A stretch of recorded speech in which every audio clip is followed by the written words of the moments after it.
कि एक बार बोले लाला, रात में मैं बिहारी जी की शयन करा करके, शयन जब करा रहा हूं, मालिश कर रहा हूं इत्र की, तो वास्तव में मुंह को बस ये रही कि हे बिहारी जी, आपकी इतनी सेवा करिए, आप कभी कृपा करो, कभी अपना अनुभव कराओ।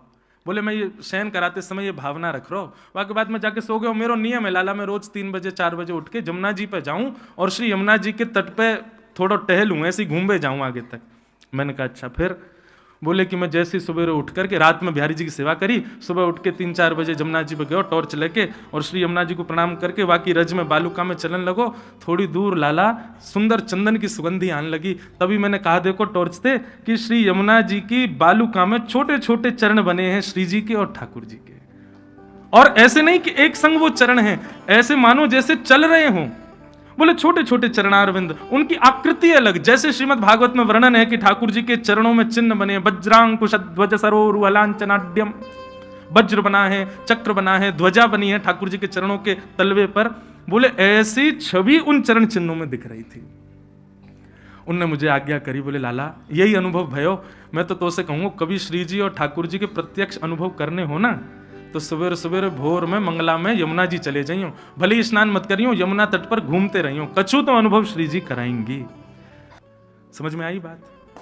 एक रास सुनाऊं। मेवाड़ के राजघराने की एक कन्या थी, उसका नाम था अजब कुमारी। क्या नाम था? अजब कुमारी। अजब कुमारी अपने राज परिवार के साथ गोवर्धन आई। तब हमारे श्रीनाथ जी परसों तक जो यहां विराज रहे थे, हमारे लाल जी भी श्रीनाथ जी हैं, ये श्रीनाथ जी का स्वरूप है। तो श्रीनाथ जी गोवर्धन में विराजते थे। तो अजब कुमारी अपने राज परिवार के साथ ब्रज का दर्शन करने के लिए आई। लेकिन जैसे ही वो गोवर्धन गई और गोवर्धन में उसने गिरिराज पर्वत के ऊपर एक भुजा उठी है, दूसरी भुजा कमर पर, नैन नीचे हैं, मधुर सलोने श्याम सुंदर के गिरधर स्वरूप को जब उसने देखा, वो फिर किसी और को देख नहीं पाई। अब तो वो जब नेत्र बंद करती है तब उसको ठाकुर जी दिखते हैं। वो जहां जाती है वहां उसको ठाकुर जी की याद आती है। भोजन करने बैठती है तो भी रोटी तोड़ के हाथ में बैठी रहती है, 2-2 घंटे तक थाली रखी है, भोजन नहीं कर पाती। किस विचार में रहती है, किस सोच में रहती है, अजीब सी स्थिति हो गई। एक वो पद है ना, लगन लगी घनश्याम की जाए, लगन लगी घनश्याम की जाए, लगन लगी घनश्याम। आपके पास पूरा पद है? हो तो मैं दियो, मैं तब तक गाऊंगा। बहुत सुंदर पद है। इस पद में वर्णन है कि जिसको ठाकुर जी की लगन लग जाती है उसकी स्थिति कैसी हो जाती है, अवर्णनीय, वर्णन नहीं किया जा सकता उसका। तो अजब कुमारी ऐसी हो गई, भोजन की थाली सामने रखी रहती है, कवल उसके हाथ में पड़ा रहता है और वो सोचती रहती है। मां आकर के बोलती है अरे भोजन कर, तब उसको याद आता है, एक कवल खाती है, उठ के चली जाती है। वन की ओर देखती है तो उसको वृंदावन दिखता है, पर्वतों को देखती है तो उसको गिरिराज जी दिखते हैं, वैष्णव संतों को देखती है तो उसका मन होता है कि इनके चरणों में प्रणाम करूं। लेकिन चित्त वृत्ति 24 घंटे स्मृति रहती है, ठाकुर जी की याद आती है। वही त्रिभंग लली श्याम सुंदर, सजल श्याम घन वरण लीन है, फिर चित्त अनत न भटक्यो। श्री कृष्णदास जी का यह पद इतनी भावनाओं को समेटे हुए है अपने अंदर।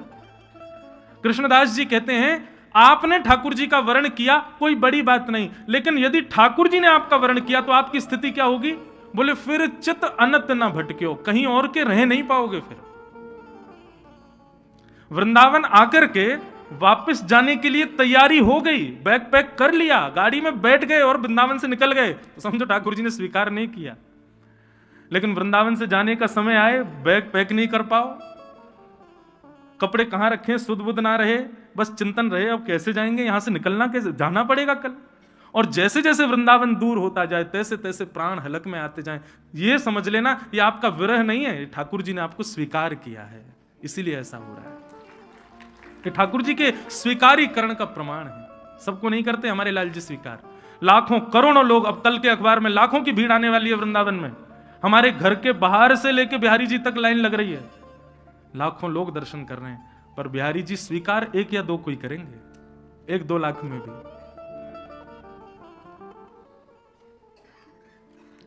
तो अजब कुमारी की स्थिति ऐसी हो गई।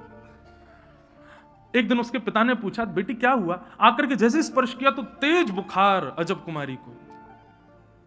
वैद्यों को बुलाया, चिकित्सकों को बुलाया, सबने आकर के अजब कुमारी का चिकित्सा की, लेकिन कितने भी उसको औषधि दे दी, कितना भी कुछ कर लिया, लेकिन उसका ज्वर नहीं उतरा। माता पिता रोने लगे, क्या हो गया हमारी बेटी को? एक दिन अजब कुमारी ने अपने पिता से कहा, पिताजी मैं बताऊं मुझे क्या हुआ है? बोले क्या? कृष्ण विरह। ये जो मुझे रोग हुआ है ये सामान्य औषधियों से दूर नहीं होगा, इसके लिए तो दर्शन रूपी औषधि मुझे देनी पड़ेगी। आप मुझे वृंदावन जाने की अनुमति दे दो। मैं जब नंद नंदन को देख लूंगी तब ये पीड़ा मेरी दूर होगी। पिताजी मेरी तो इच्छा है कि मैं कभी लौट के ना आऊं, सदा के लिए वृंदावन बस जाऊं। राजा ने आज्ञा कर दी, बोले इस तरीके से वृंदावन ठीक है, मैं तुम्हें जाने की अनुमति दे देता हूं, लेकिन परिवार के लोग संग जाएंगे, 4-5 दिन में तुम वापस लौट करके आओगी, रहना नहीं है वृंदावन में, रहना यहीं पर है। पिता की आज्ञा कैसे टाल सकती। अजब कुमारी अपने परिवार के कुछ लोगों के साथ वृंदावन आई। गोवर्धन में 4-5 दिन के लिए आई थी, तो आकर के गुसाई जी से कहा, गुसाई जी मुझे मंदिर में कोई सेवा दे दो, ताकि मैं 24 घंटे लगी रहूं वहीं पे, वहां से जाऊं ना। गुसाई जी बोले, हमारे मंदिर में पुरुष रहते हैं सेवा में, स्त्रियों को सेवा क्या दें? रसोई घर की सेवा कर लो। बोले नहीं नहीं, ठाकुर जी के सामने बैठी रहूं ऐसी कोई सेवा दो। गुसाई जी बोले, अब तुझे जो प्रिय लगता हो तू वो सेवा कर ले, जब तक मंदिर खुला है तू सामने ही बैठी रहे, ऐसी कोई सेवा तुझे रुचिकर लगती हो तू कर ले। तो अजब कुमारी बोली कि मुझे एक खेल खेलना आता है। उसको क्या बोलते हैं वो इस तरीके से पासा क्या चौपर ना, चौपर। बोले मुझे चौपर खेलना आता है, आप यदि आज्ञा करो तो मैं ठाकुर जी से चौपर खेलने की सेवा करूं। गुसाई जी बोले कैसे करोगी? बोले एक बार अपनी चाल चलूंगी और दूसरी बार ठाकुर जी की तरफ से ठाकुर जी की चाल चलूंगी। गुसाई जी बोले ठीक है तुम करो अपनी सेवा। सामने बिल्कुल श्रीनाथ जी के सामने ही जहां दर्शनार्थी आते थे वहीं एक चौकी पर चौपर सजा करके, और अजब कुमारी बहुत निपुण थी चौपर खेलने में, ऐसे पासा करती और पहली चाल अपनी चलती, अपनी चाल चलने के बाद फिर उठाती और फिर ठाकुर जी को देखती, अब आपकी चाल है ठाकुर जी, मैं चल रही हूं। ठाकुर जी का आवाहन करके फिर ठाकुर जी की चाल चलती। ऐसा खेल खेलती ठाकुर जी के साथ कि अंतिम समय में हो ही नहीं सकता कि अजब कुमारी से ठाकुर जी जीत जाएं। अजब कुमारी इतना अच्छा खेलती थी कि ठाकुर जी हारने वाले होते थे। अब जैसे ही ठाकुर जी हारने वाले होते थे तो प्रत्यक्ष दिखता था कि श्रीनाथ जी के पसीने आ जाते थे कि मैं हारवे वाला हूं, अब मैं हार जाऊंगा, जो मुझको हराई देगी। लेकिन जैसे ही अजब कुमारी अपनी चाल चलती, ठाकुर जी को देखती, ठाकुर जी की ठोड़ी से पसीने के बिंदु गिर रहे हैं, तो मन में विचार करती लाल जी को श्रम हो गया, डर रहे हैं कि मैं हार जाऊंगा, तो ऐसी चाल चलती स्वयं हार जाती, ठाकुर जी को जिता देती और जीत करके वाहवाही करती, नाचती, पूरे मंदिर में घूमती, अरे लाल जी जीत गए, लाल जी जीत गए, लाल जी जीत गए, बधाई हो, लाल जी जीत गए। गुसाई जी ने देखा मंद मंद श्रीनाथ जी की दतुइयां दिख रही हैं, मधुर मुस्कुरा रहे हैं ठाकुर जी, इतने प्रसन्न। अब तो रात में ठाकुर जी को नींद नहीं आती, छटपटाते हैं, प्रतीक्षा करते हैं कब सुबह हो, कब अजब कुमारी आए, कब मेरे संग खेले। अब ये रस रास में बदल रहा था, क्योंकि अब अजब कुमारी से ज्यादा ठाकुर जी को उसकी प्रतीक्षा हो रही थी। गुसाई जी को अनुभव हो रहा था कि ठाकुर जी व्याकुल होते हैं अजब कुमारी के लिए। क्यों? बोले और दिन तो श्रृंगार में 15 मिनट लगे, अब तो ठाकुर जी 5 मिनट में ही तैयार रह जाएं, जल्दी तैयार करो, किवाड़ खोलो, चौपर खिलाओ। अजब कुमारी रोज खेलती, ठाकुर जी को जिता देती। एक दिन अब जाने का समय आया। अजब कुमारी ठाकुर जी के सामने नेत्र लाल हैं, आंसू गिर रहे हैं। अजब कुमारी बोली आज नहीं जीतने दूंगी आपको, क्योंकि आज मैं वापस जा रही हूं ना। ऐसा खेल खेला, ठाकुर जी की भी चौपर ऐसी आती कि अजब कुमारी पे भारी पड़ते, लेकिन अजब कुमारी की निपुणता के आगे ठाकुर जी की एक नहीं चली। और खेलते खेलते खेलते अंतिम क्षण में बस ठाकुर जी हारने ही वाले थे, अजब कुमारी पासा फेंक ही रही थी कि ठाकुर जी के पसीने के संग संग आंसू भी आ गए। बोले आज तो मैं हार ही गए हो, अब ना बचूंगा, आज अंतिम खेल है, आज जो जीतेगा वही सबरे खेलन को विजय मानो जाएगा और आज मुझको हरा ही देगी। जैसे ही ठाकुर जी को हराने के लिए चौपर चाल चलने वाली थी, ठाकुर जी से सहन नहीं हुआ, सोई ठाकुर जी प्रकट हो गए। प्रकट होकर के अजब कुमारी की गोद में बैठ गए, प्रार्थना करने लगे, मुंह को जिताए दे, तेरे हाथ जोड़ू, तू मुंह को जिताए दे। अजब कुमारी बोली, एक शर्त पर। बोले क्या? बोले मेरे मन की एक इच्छा आपको पूरी करनी पड़ेगी। बोले क्या? मैं आपके दर्शन के बगैर अब जी नहीं पाऊंगी। अब तो मेरी स्थिति ऐसी है, पिता की आज्ञा पालन करने के लिए मुझे जाना तो पड़ेगा, लेकिन गिरिराज जी की सीमा छोड़ते ही मेरे प्राण निकल जाएंगे। आप कहेंगे तो प्राण त्याग दो, लेकिन मेरी अभी अभिलाषा नहीं। मैं चाहती हूं मैं आपको और देखूं, और निहारूं, और दर्शन करूं। अभी प्राण नहीं त्यागने, अभी आपको और सेवा करनी है नाथ आपकी। ठाकुर जी बोले, मैं तो उसे बहुत प्रसन्न हूं, तू मांग ले, तो को कहा चाहिए, तू जो कहेगी सो दूंगो। अजब कुमारी बोली, वचन दो, जो मांगूंगी सो दोगे। ठाकुर जी बोले, वचन दे रहा हूं, जो मांगेगी सो दूंगो। बोले अब मेरी इच्छा के लिए आप मेवाड़ में विराजमान हो जाओ, मेरी इच्छा के लिए ब्रज छोड़ के आप राजस्थान आ जाओ, वहां पर विराजो, ताकि मैं आपके पास रह सकूं, आपको देख सकूं। ठाकुर जी बोले, या ब्रज को मैं नेक ना त्याग सकूं, या ब्रज के बगैर, ये ब्रज मेरे प्राण है, या को छोड़ के कैसे आ जाऊं? ठाकुर जी आपने मुझे वचन दिया, याद रखिएगा। अजब कुमारी को वचन दिया ठाकुर जी ने, और उस अजब कुमारी की भक्ति के प्रति इतने आसक्त ठाकुर जी हो गए कि अपने प्राण से प्यारे ब्रज को छोड़कर के ठाकुर जी मेवाड़ में नाथ द्वार में विराजमान हो गए। इसको कहते हैं रास। ये रस नहीं है, ये रास है। भक्ति के दो पहलू। हम अभी रस में व्यवस्थित हैं बंधु। आप ठाकुर जी के सामने विरह आतुर हो रहे हो, ठाकुर जी के सामने अपनी भक्ति का विरह प्रलाप कर रहे हो, अभी भी आप रस में ही हो। आपके विरह से इतने व्याकुल हो जाएं कि ठाकुर जी सब लोग ध्यान से कथा सुनो, ठाकुर जी आपको जाने ही ना दें, रोक ले में, तब समझो अब रास प्रारंभ होगा। यही है विराजो, रस में और रास में अंतर, यही है रस और रास। तो समझ में आया रस किसे कहते हैं और रास किसे कहते हैं? रस आप प्रयास युक्त हो ठाकुर जी की प्राप्ति के लिए, लेकिन रास ठाकुर जी व्याकुल हैं आपके लिए। कौन दे रो भैया पद? अरे जल्दी लाओ।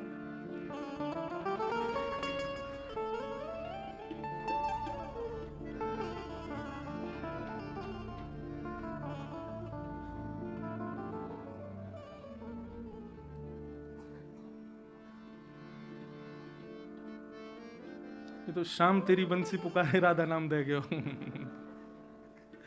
चलो वृंदावन बिहारी लाल की। अब वो पद है बहुत सुंदर, कभी अवसर लगेगा तो गाएंगे। वाह भैया, कहाँ यहाँ में तो है ही ना है। अच्छा अब ले जाते। तो रास, रस और रास। भगवान पिता रात्रि शरदोत्फुल्ल मल्लिका विक्षरन्तुम मनश्चक्रे योगमायामुपाश्रित। भगवान ने रास के लिए शरद पूर्णिमा की रात्रि को चुना। अच्छा, रात्रि को क्यों चुना? ठाकुर जी दिन में रास कर लेते तो कई लोगों के मुंह बंद हो जाते। रास रात में किया इसलिए भी कई लोगों के मुंह खुल गए कि अरे रास के ऊपर बड़े प्रश्न उठाए जाते हैं ना, लोग बाग संसार के उठाते हैं, रात्रि में क्यों रास किया? बहुत ध्यान से सुनना बंधु। व्यक्ति का स्वभाव होता है वो दिन को बांटता है और रात्रि को अपने लिए और अपनों के लिए रखता है। आपसे कोई कहे मुझे आपसे मिलना है तो आप रात का समय नहीं दोगे, दिन का ही दोगे। दिन में आओ, दिन में मिलना, दिन में मिलेंगे, 11 से 12 मिलेंगे, इतने बजे मिलेंगे। लेकिन कोई बहुत अपना हो, कोई बहुत घनिष्ठ हो, बिल्कुल घर का पारिवारिक हो, उसको क्या कहोगे? भैया हम 8-9 बजे सब कार्यों से निवृत्त हो जाएंगे, रात में आराम से 10 बजे बैठेंगे तुम्हारे साथ। रात्रि अपनों को और अपने लिए रखी जाती। तो ये रात्रि में गोपियों के साथ रास विहार करने का एक प्रमाण ये है कि केवल गोपियां ठाकुर जी से नहीं मिलना चाहती, ठाकुर जी भी गोपियों को स्वीकार कर चुके हैं। ठाकुर जी भी उन गोपियों का स्वीकारीकरण कर चुके हैं।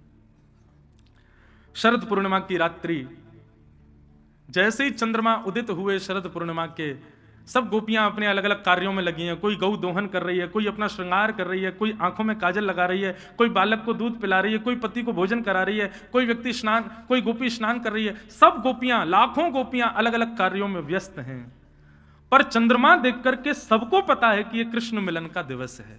आज ही हमको ठाकुर जी से मिलना है। चीर हरण के समय ठाकुर जी ने पहले ही बता दिया था, शरद पूर्णिमा पे मिलेंगे हम।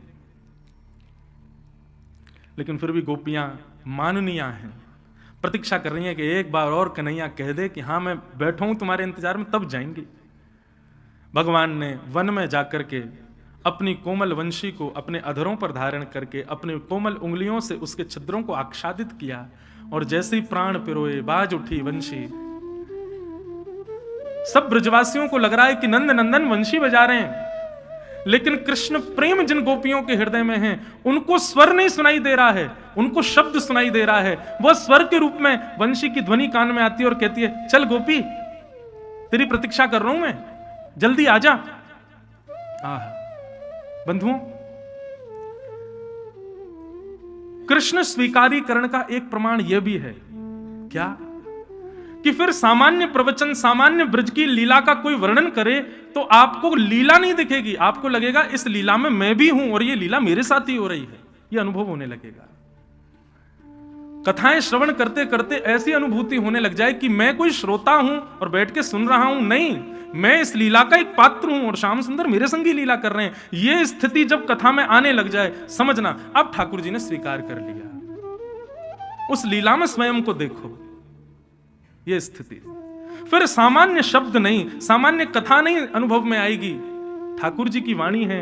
ये कोई वक्ता बोल रहे हैं, इंद्रेश जी बोल रहे हैं, महाराज जी बोल रहे हैं, मलुक पीठ वाले महाराज जी बोल रहे हैं, वहां के महाराज जी बोल रहे हैं, पूज्य श्री प्रेमानंद महाराज बोल रहे हैं, नहीं, उनके नाम भी विस्मृत हो जाएगा, लगेगा साक्षात स्वयं श्री कृष्ण बोल रहे हैं और मेरे लिए बोल रहे हैं, मुझे सुना रहे हैं, ऐसा भाव आएगा। जिस प्रकार ब्रज की गोपियों को वेणु की ध्वनि नहीं, कृष्ण के शब्द सुनाई दे रहे हैं, और वो ही गोपी रास में जा रही है जिसके हृदय में ठाकुर जी के प्रति प्रेम है। सब गोपियां अपने कार्यों को यथावत वहीं छोड़ करके दौड़ी हैं कृष्ण से मिलने के लिए। ऐसा भी किसी गोपी ने विचार नहीं किया कि मैं अपने कार्य को व्यवस्थित करके संभाल के तब जाऊं, नहीं, जैसे ही स्वर आया तुरंत दौड़ी है कृष्ण से मिलने। यह भी विचार नहीं किया कि मैं किस अवस्था में हूं, किस स्थिति में हूं। वर्णन करते हैं शुकाचार्य जी, ये प्रेम की बंधुओं अद्भुत स्थिति है, ये सामान्य लोगों को समझ में पल्ले ही नहीं पड़ेगी, जिनको पढ़ रही है वो भाग्यशाली मानना। कोई गोपी अंजलोचने अपने आंख में काजल लगा रही है, एक आंख में काजल लगाई था कि वेणु की ध्वनि में स्वर आया, अरे गोपी जल्दी आ, मैं तेरी प्रतीक्षा कर रहा हूं। बस एक आंख में काजल लगाया, दूसरे में लगाने का विचार ही नहीं, तुरंत दौड़ी ठाकुर जी से मिलने के लिए।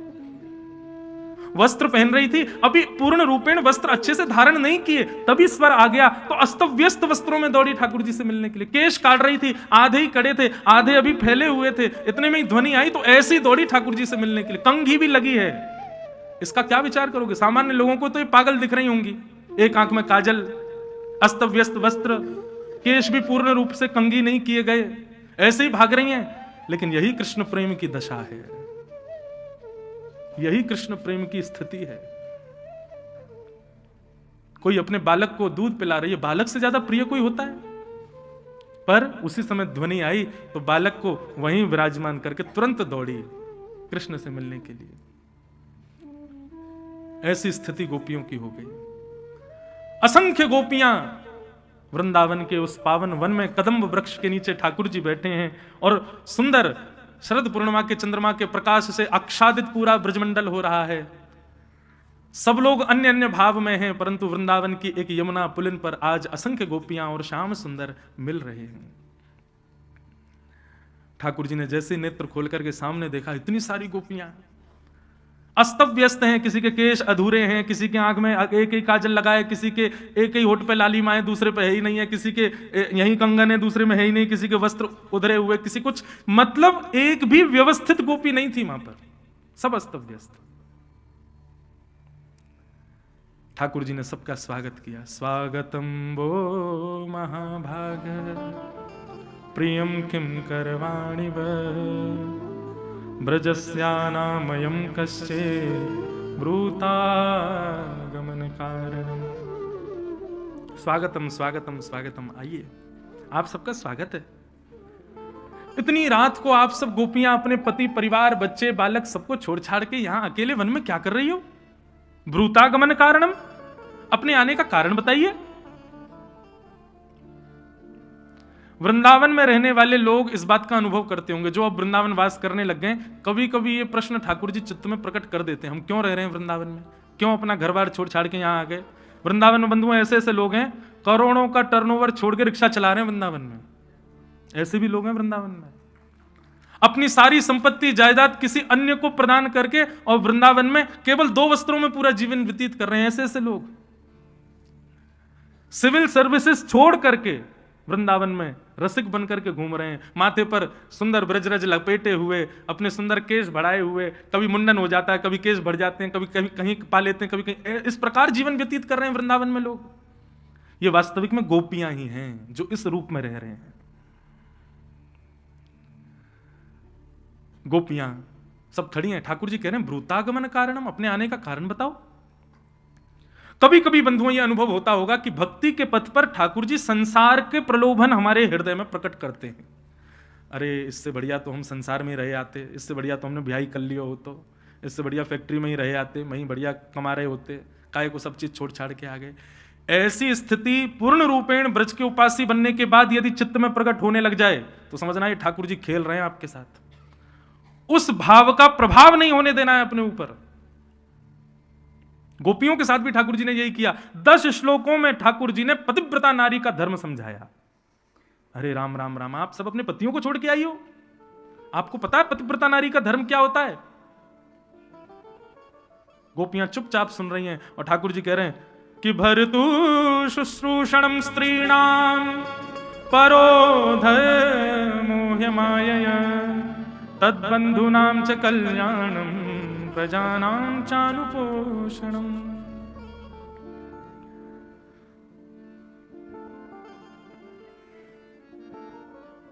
ठाकुर जी कह रहे हैं पतिव्रता नारी का धर्म होता है अपने पति को ही परमेश्वर मानो, उसी के ही माता पिता को लक्ष्मी नारायण मानो, उसके पूरे परिवार को ही अपना सर्वस्व मान करके उनकी सेवा करो, वो जैसे भी हैं उनको स्वीकार करो। यही एक पतिव्रता नारी का धर्म है, उसका कल्याण करो। ठाकुर जी ने बहुत सारी बातें कही, पतिव्रता नारी का धर्म क्या होता है, एक मां को कैसे रहना चाहिए, एक स्त्री को क्या क्या करना है, सब बातें बताई। और सब बातें बता करके ठाकुर जी चाह रहे थे ये गोपियां वापस लौट के चली जाएं।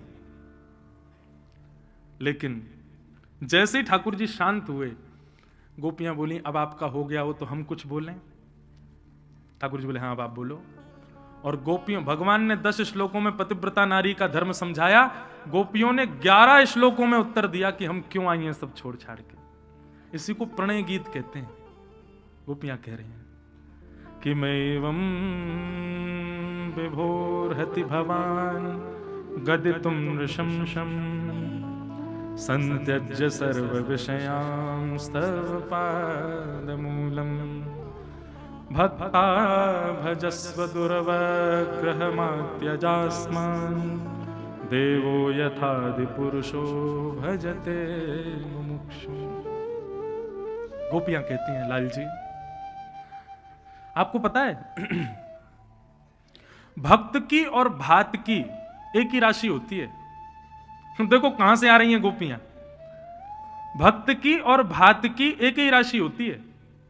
ठाकुर जी बोले मतलब, बोले जितनी पीड़ा सहकर के भात तैयार होता है ना, उतनी पीड़ा सहकर के भक्त तैयार होता है। जैसे भात धान के रूप में होता है, उसको धनकुटा में कूटा जाता है, उसके छिलके अलग किए जाते हैं, उबलते खोलते हुए पानी में उसको डाला जाता है, उसके बाद जाकर के वो गर्भ, उसका गर्भ तक जब जल पहुंचता है तब जाकर के भात तैयार होता है।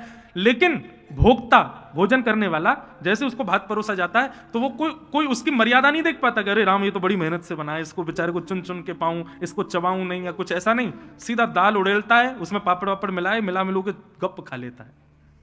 ठाकुर जी ऐसे ही आप हो। हम भक्तों को बनने में, भक्त बनने में कितनी पीड़ाएं सहनी पड़ती हैं आपको क्या पता। हम कितनी पीड़ाएं सहकर के भक्त बनते हैं, आपके वैष्णव बनते हैं, आपके शरणागत बनते हैं, परंतु जिस प्रकार भोक्ता भात को खा जाता है ऐसे ही भगवान भक्त को खा जाते हैं, उनकी पीड़ा नहीं समझ पाते। ठाकुर जी आप हमको व्यवचारिणी मत समझो कि हम सबके ब्याह हो गए, बालक हो गए, तो हम सब अपने पति परिवार छोड़ छाड़ के आपके पास आपसे कुछ मांगने आएंगे? नहीं। गोपियों ने स्पष्ट किया कि आपका स्पर्श भी हमको प्राप्त ना हो, जीवन भर बिना स्पर्श किए रह लेंगी, बिना देखे रह लेंगी, लेकिन आप हमारे हो, हम आपके हैं, बस ये स्वीकारी करना आपसे चाहते हैं और कुछ नहीं। हम पूरा जीवन व्यतीत, हम कोई व्यभिचारिणी थोड़े ही हैं कि आपसे कोई कामना रख। इसको कहते हैं प्रेम, जहां कोई कामना नहीं होती। आज का व्यक्ति ऐसा प्रेम निभाता है? नहीं। यहां कोई कामना नहीं है। हे नाथ, आज के बाद आप हमको दिखना भी मत। आज के स्पर्श तो बहुत दूर की बात है, दिखना भी मत, परंतु आज बस इतना कह दो कि हां, आपने हमको स्वीकार कर लिया। हम पूरे जीवन भर इसी बात के इसी बात पर ही गुजार देंगी। हमें इसके ज्यादा कोई अभिलाषा नहीं है ठाकुर जी आपसे। आप हमको व्यभिचारिणी मत समझो। और हां, आपको यदि फिर भी लगता है कि आप हमें स्वीकार नहीं कर सकते, हम चली जाएंगी। हम आपको पीड़ा नहीं देना चाहती। हमारा कोई जिद नहीं है कि नहीं आप हमको स्वीकार करोगे ही करोगे, नहीं। बस हम एक बात कहना चाहती, हम चली जाएंगी, लेकिन एक वस्तु हमारी आपके पास है, वो हमको वापस करो। भगवान बोले क्या? चित्तम सुखेन भवता पहतम ग्रहेषु यन्निर्विशत्युत करावपि गुह्य कृत्ये। गोपियां कहती हैं, हमारा मन आपके पास है भगवान, हमारा मन आपके चरणों में है, हमारा मन आप में अटक गया है, कृपा करके हमारे उस मन को आप अपने आप से दूर कर दो। हम अभी चली जाएंगी लौट करके, कभी नहीं आएंगे दोबारा। हमारा मन हमको वापस कर दो भगवान। क्यों? क्योंकि इसके बगैर यदि हम वापस लौट करके जाएंगी, पति कहता है ये बनाओ, हम कहते नहीं बनाना। क्यों? मन नहीं है। मन कहां है? मन तो कृष्ण के पास है। बच्चे कहेंगे मां हमको मेले में ले चलो, हम कहेंगे नहीं जाना। क्यों नहीं जाना? मन नहीं है। मन कहां है? मन तो कृष्ण के पास है। सास कहेगी ऐसा करो, हम कहेंगे नहीं करना। क्यों नहीं करना? मन नहीं है। मन कहां है? मन तो कृष्ण के पास है। हम किसी लायक नहीं रह पाएंगे ठाकुर जी। आप हमको वापस भेजना चाहते हो तो हमारा मन जो आप में लग गया है उसको हमें वापस कर दो, हम अभी चली जाएंगे। पुनश्च याद दिला दूं, ये प्रवचन करने वाली गोपियों की आयु 6 वर्ष से लेकर के 120 वर्ष तक की है, और ठाकुर जी 7 वर्ष के। ये काम लीला नहीं है बंधु, यहां कोई कामना नहीं है, ये स्वच्छंद प्रेम लीला है। इसीलिए मैं कहता हूं, संसार में प्रेम किसी से नहीं हो सकता। अगर होगा तो केवल कृष्ण से होगा, और किसी से हुआ तो वो अट्रैक्शन हो सकता है, प्यार हो सकता है, लगाव हो सकता है, लेकिन प्रेम यदि होगा तो केवल और केवल वृंदावन चंद से ही हो सकता, और किसी से नहीं हो सकता, और किसी से कभी संभव नहीं है। क्योंकि श्री कृष्ण के अलावा अतिरिक्त कोई भी प्रिय लगा, चाह के बिना कोई प्रिय लगेगा ही नहीं। आपके अंदर चाह तो होगी, ये चाहिए इससे, लेकिन ठाकुर जी से प्रीति करोगे तो उससे उनसे कोई चाह हो ही नहीं सकती। उनसे उन्हीं की चाह है, और वह भी ना मिलेंगे, बस चाह बनी रहे, हम तड़पते रहे, इसी में जीवन निकल जाएगा। यह है स्वच्छंद प्रेम। गोपियों ने जब यह बात कही कि हमारा मन लौटा दीजिए, ठाकुर जी के नेत्र सजल हो गए। भगवान ने विचार किया, बोले अरे गोपियों, मैं तो आपकी परीक्षा ले रहा था कि आपकी स्थिति कहां है।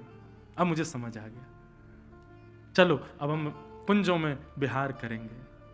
और ठाकुर जी रास विहार करने लगे। इतने में ही कामदेव आ गया। भगवान बोले तुम कहां घुसे चले आ रहे हो भाई?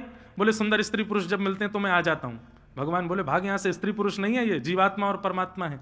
कामदेव बोला नहीं मैं तो आऊंगा। भगवान बोले तो तू प्रवेश करके दिखा। जैसे ही वृंदावन में कामदेव ने प्रवेश किया, ठाकुर जी ने इतना सुंदर रूप धारण कर लिया कि भगवान के रूप को देख करके कामदेव भी मूर्छित होकर गिर पड़ा, और भगवान का नाम पड़ गया मदन मोहन। बोलो मदन मोहन लाल की। मन की बात कासों ना कहिए, कहिए तो केवल मदन मोहन से कहिए। बंधुओं, एक सूत्र बता रहे हैं। कई लोग कहते हैं मन की बात कह देने से मन हल्का हो जाता है। ऐसे कहने वाले ही आपकी बात को फैला देते हैं सब जगह जाके। मन की बात कासों ना कहिए, किसी से मत कहो, और यदि कभी कहने का मन हो, नहीं रह पा रहे कहे बिना, तो मदन मोहन से कहिए। वो आपकी बात समझेंगे भी और उसका कोई ना कोई निदान करेंगे भी। बंधु, ठाकुर जी ना सांकेतिक रूप में बात करते हैं। आप उनका संकेत समझा करो।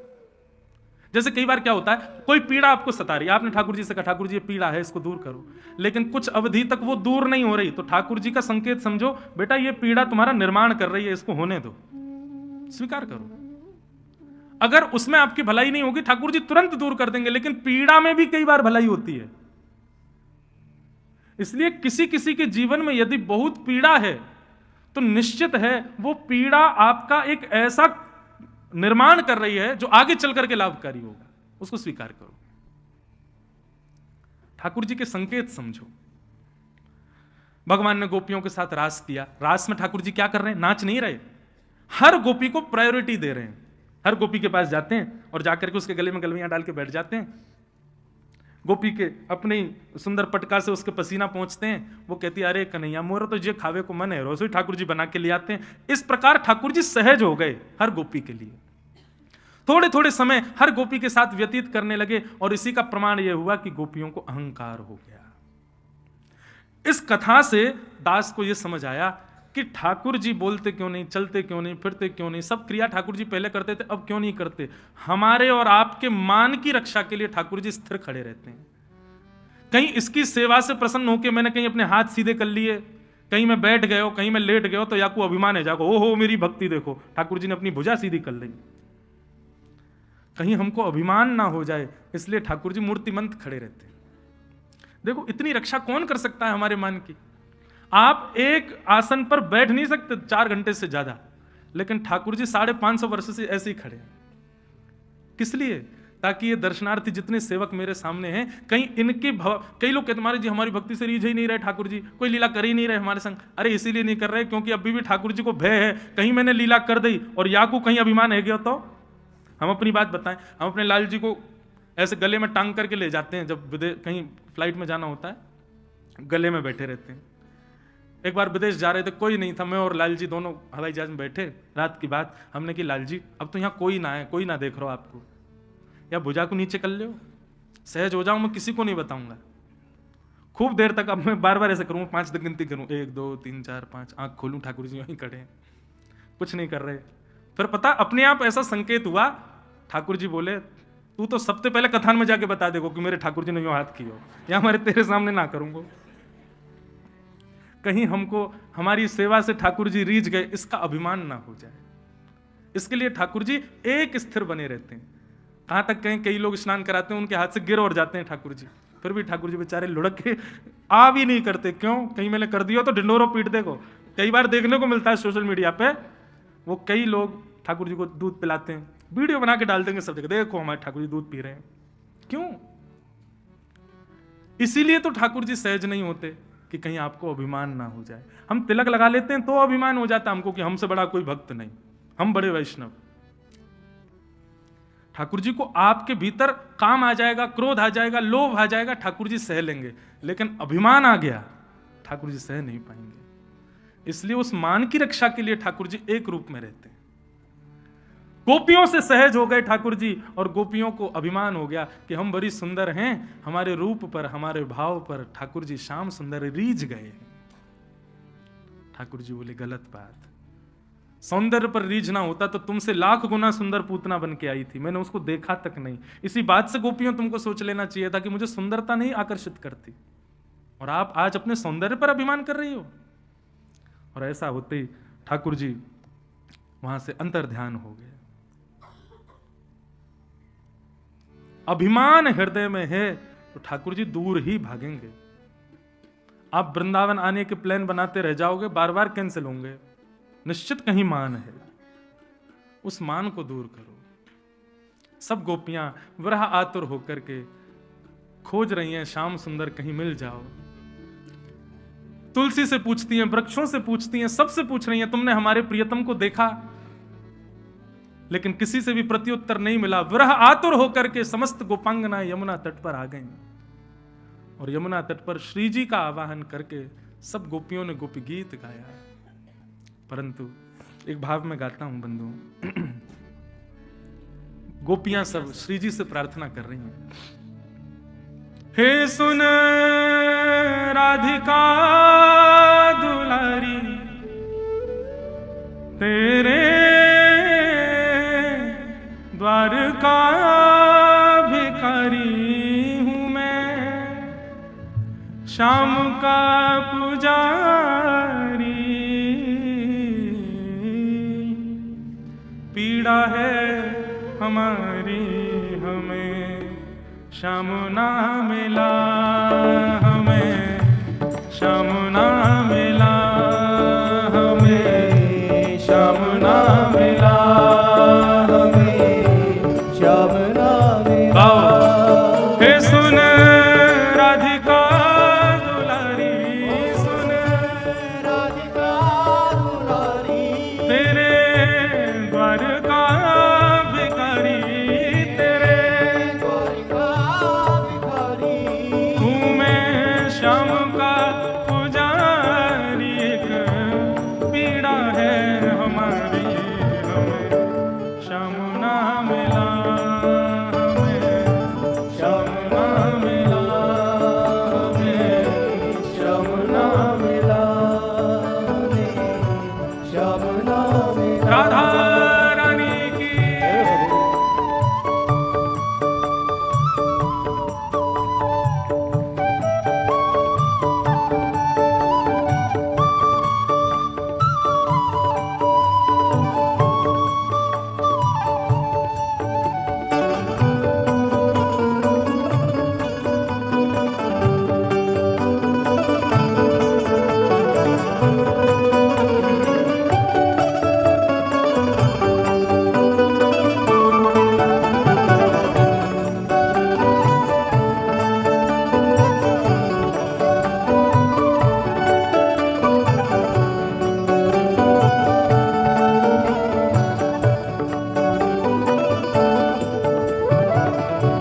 देता है कन्हाई जिसे प्रेम की दिशा,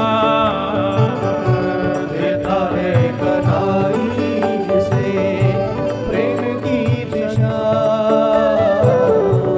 देता है कन्हाई जिसे प्रेम की दिशा, देता है कन्हाई जिसे प्रेम की दिशा। सब विधि उसकी लेता है परीक्षा, सब विधि उसकी लेता है परीक्षा,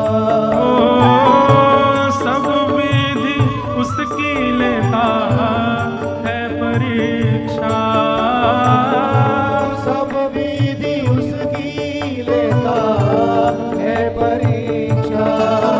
कभी निकट बुलाए, कभी निकट बुलाए, कभी दूरियां बढ़ाए, कभी दुनिया बनाए, कभी हंसाए रुलाए, छलिया हाथ नहीं आए, हमें श्याम ना मिला, हमें श्याम ना मिला, हमें श्याम ना मिला, श्याम ना मिला।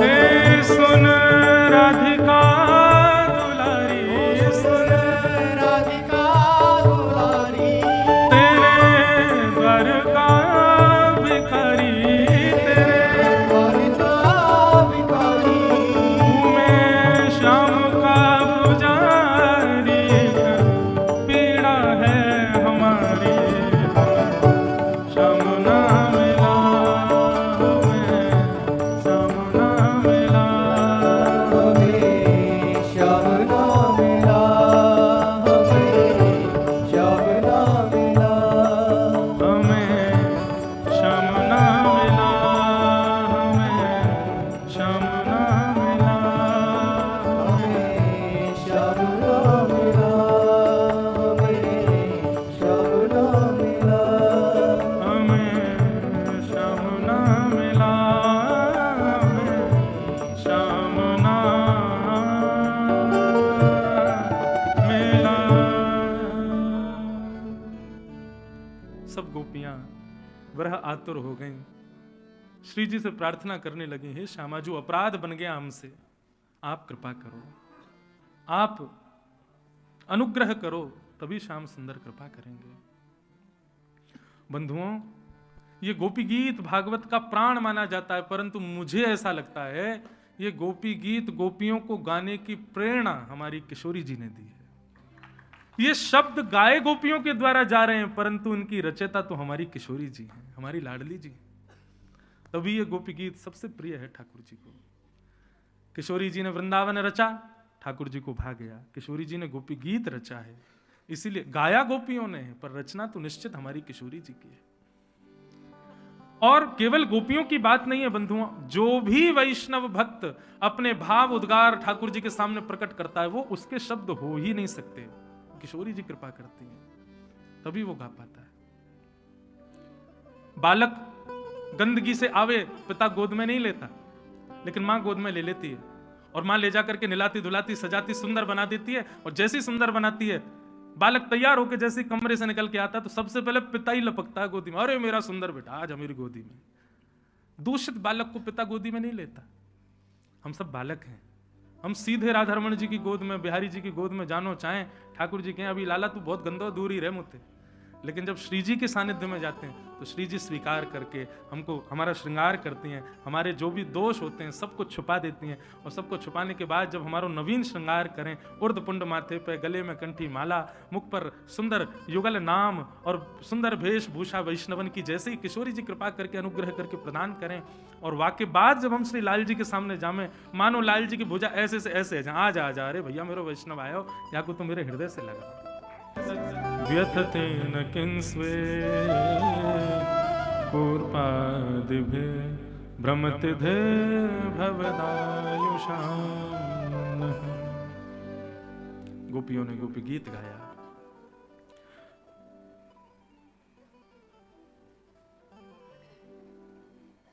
हमने अभी अभी घड़ी देखी, 6:51 हो गए। आज तो लाला को ब्याह है बेते रहे हो।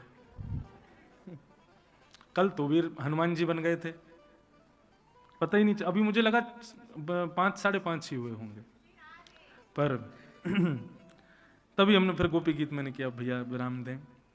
गोपियों ने बंधुओं गोपी गीत गाया, और गोपी गीत के माध्यम से ठाकुर जी से एक बार तो शिकायत करती हैं, और फिर दूसरे पद में ठाकुर जी को मनाती हैं। इस प्रकार गोपियों ने ये गीत गाया।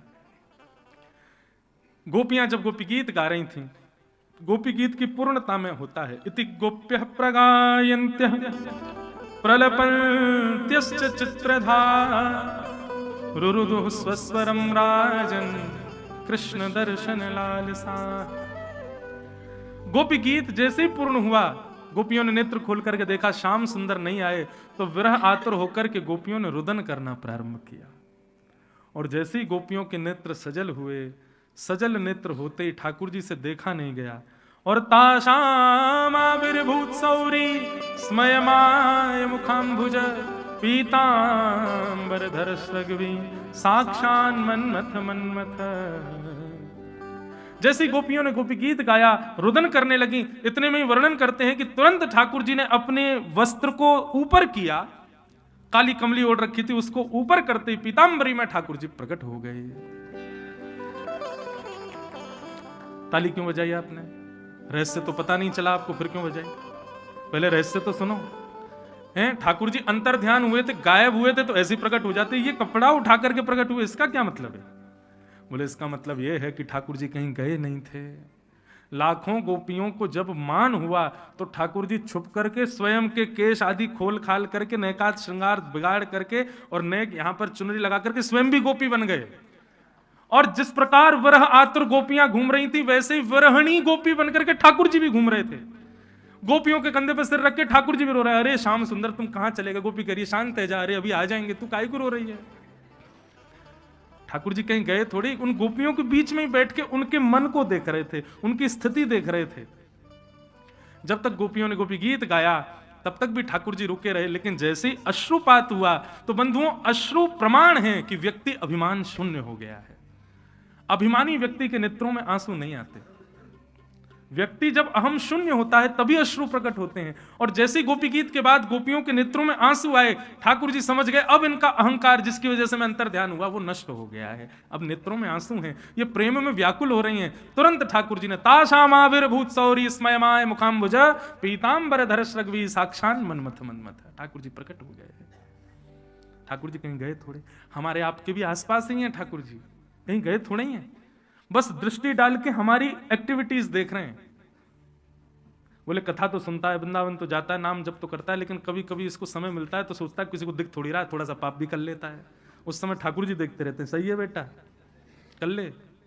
ठाकुर जी आपकी एक एक गतिविधि पर नजर रखते हैं और उसी गतिविधि से ठाकुर जी स्वीकार करने का मन बनाते हैं कि इसको स्वीकार करना है कि नहीं। गोपियों के भाव से ठाकुर जी रीझ गए और जैसे ही ठाकुर जी रीझे, ठाकुर जी पीताम्बरी पहन के प्रकट हो गए। गोपियों ने सबने आकर के ठाकुर जी को पकड़ लिया। हाथ छुड़ाए जात हो निर्बल जान के मोए, हृदय से जब जाओगे तब जबर कहूंगी तो। लाला हाथ छुड़ा के तो तू भाग गया हो, पर तू तो हमारे हृदय में बसो है लाला, यहां तक कैसे जाके दिखाएगा। सब गोपियों से ठाकुर जी ने परस्पर प्रेम चर्चा की। भगवान ने गोपियों से कहा कि हम आपके प्रेम के ऋण से कभी उर्ण नहीं हो पाएंगे, इन ब्रजवासियों के प्रेम के ऋण से मैं कभी उर्ण नहीं हो पाऊंगा। और सब गोपियों को प्रेम प्रदान किया। अब जितनी गोपियां थी उतने ठाकुर जी प्रकट हो गए। पहले तो एक ही ठाकुर जी, असंख्य गोपियां थीं, पर अब जितने ठाकुर जी के रूप थे उतने जितनी गोपियां थीं उतने ठाकुर जी प्रकट हो गए। और महाराज सूरज जी, चंद्र जी, इंद्र जी सब आ गए वहां पर। सारे 33 कोटि देवता भी गोपियां बन बन करके आए हैं और वृंदावन में यमुना के तट पर शरद पूर्णिमा की रात्रि में महारास हुआ है। अब महारास हो रहा है। पहले रास हुआ था जहां एक कृष्ण असंख्य गोपी वो रास, और जहां जितनी गोपी उतने कृष्ण वो महारास। भैंस को थोड़ी लगता होगा कि भगवान के नाक का नाक है, उसको भी लगता होगा मेरी जैसी मुंह होंगे भगवान के, मेरे जैसी 4 पैर होंगे, मेरे जैसी थन होंगे। जीव को लगता होगा भगवान उसके जैसे हो, ठाकुर जी हैं उसके लिए उसके जैसे हैं। जिसकी जैसी भावना ठाकुर जी वैसे। कोई एक रूप नहीं है ठाकुर जी का। हमारे वृंदावन के ब्रजवासियों की भावना के ठाकुर जी का दर्शन करते हैं आप बिहारी जी के मंदिर में। हम ब्रजवासियों के हृदय के भावना के ठाकुर जी हैं राधा वल्लभ जी, ब्रजवासियों के हृदय के भावना के ठाकुर जी हैं श्री राधा रमण लाल जी। ब्रजवासियों की भावना बाल कृष्ण की है, इसीलिए बाल रूप में विराज रहे। अलग अलग रूप में ठाकुर जी ने मल्लों के साथ युद्ध किया, सबको मार दिया, एक एक मुष्टिक में सबका वध कर दिया। 50 सिद्धि ऊपर कंस के पास पहुंच गए भगवान। कंस ने कहा महामंत्री सेनापति कहां है, भैया आओ बचाओ मुझे। ठाकुर जी बोले कोई नहीं आएगा। मेरी ओर देखो कंस, तेरी जैसी मृत्यु अच्छे अच्छों को नहीं मिलती। भगवान ने एक हस्त प्रहार करके उसके मुकुट को दूर फेंक दिया, केश पकड़ लिए, एक भुजा से केश पकड़ करके दूसरी भुजा से कंस के दोनों पैरों को उठा लिया। आकाश में कंस को इस प्रकार ठाकुर जी ने धारण कर लिया। केवल 11 वर्ष के हैं ठाकुर जी, और प्रचंड कंस के इस रूप को इस प्रकार दोनों भुजाओं में ठाकुर जी ने उठा लिया। सब मथुरावासी रणभूमि में खड़े देख रहे हैं, सबकी आंखें खुली, मुख खुला है, हाथ ऐसे हैं कि अरे ये क्या हो रहा है, अचंभित हो रहे हैं सब, किसी को विश्वास नहीं हो रहा इतने कोमल ठाकुर जी कैसे उठा सकते हैं। कंस को कहा कंस मेरी ओर देखो। कंस ने ठाकुर जी को देखा। भगवान के नेत्रों की पुतलियों में कंस को अपना प्रतिबिंब दिख रहा है, और उसी प्रतिबिंब की पुतली में साक्षात शंख चक्र गदा पद्मधारी श्रीमन नारायण दिखाई दे रहे हैं। कंस ने अपनी भुजाएं जोड़ ली, समझ गया कि साक्षात नारायण है। दोनों भुजाओं से उठा करके भगवान ने 50 सिद्धि ऊपर से नीचे जमीन में पटक दिया। गिरते ही कंस के प्राण निकल गए। बोलो कंस मर्दन भगवान की जय। मथुरा वासियों ने ताली नहीं बजाई, क्यों? सबको लग रहा था कि कहीं कंस उठ गया तो हमको नहीं छोड़ेगा। उसी भय के कारण आप भी नहीं बजा रहे हो।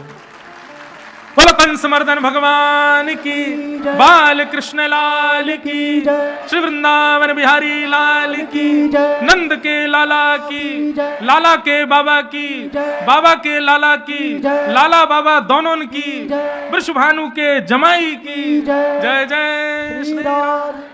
ठाकुर जी ने कंस का वध कर दिया। सब मथुरा के लोग ठाकुर जी को कंधे पर लेकर के नाचने लगे, आनंद निमग्न हो गए। भगवान ने सबसे पहले कारागृह में जाकर के देवकी जी को प्रणाम किया। 11 वर्ष 56 दिन के विरह के बाद आज पहली बार अपने लाल को देखा है देवकी जी ने।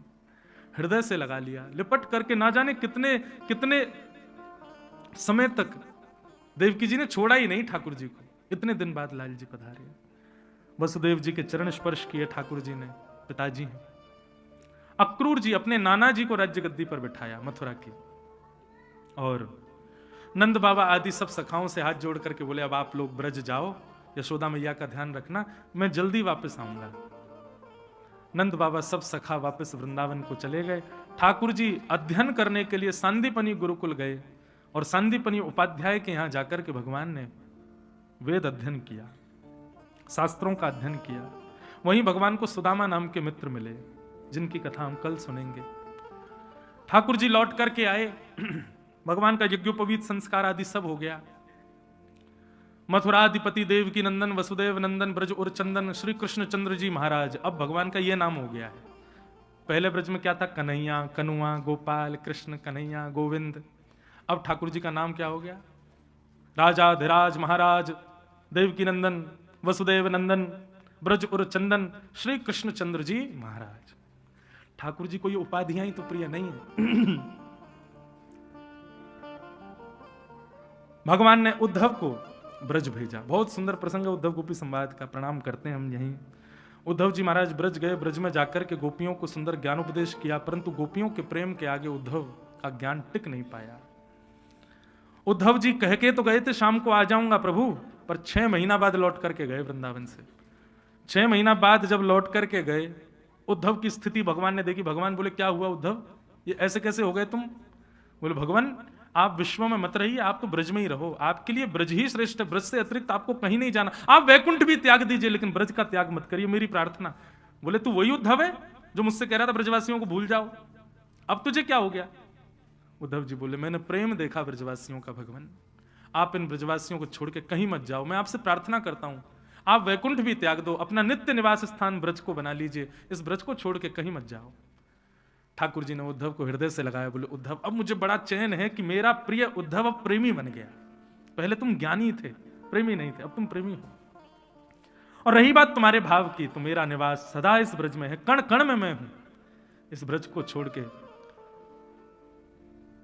पाद में कम न गच्छति, एक पैर भी ठाकुर जी बाहर नहीं रखते ब्रज से। मेरा स्वभाव प्रेम तो निरंतर इसी ब्रज में विद्यमान रहता है। और बंधुओं रूप से तो श्री जी तो कभी ब्रज से बाहर गई ही नहीं, ब्रज में ही अखंड ब्रजवास यदि कोई निभा रही है तो वो हमारी श्यामा जी है, हमारी लाडली जी। कभी वृंदावन से 2 लोगों का अखंड ब्रजवास है, एक तो श्री किशोरी जी श्री राधा रानी और दूसरे श्री गोवर्धन नाथ, ये कभी ब्रज छोड़ करके नहीं जाते।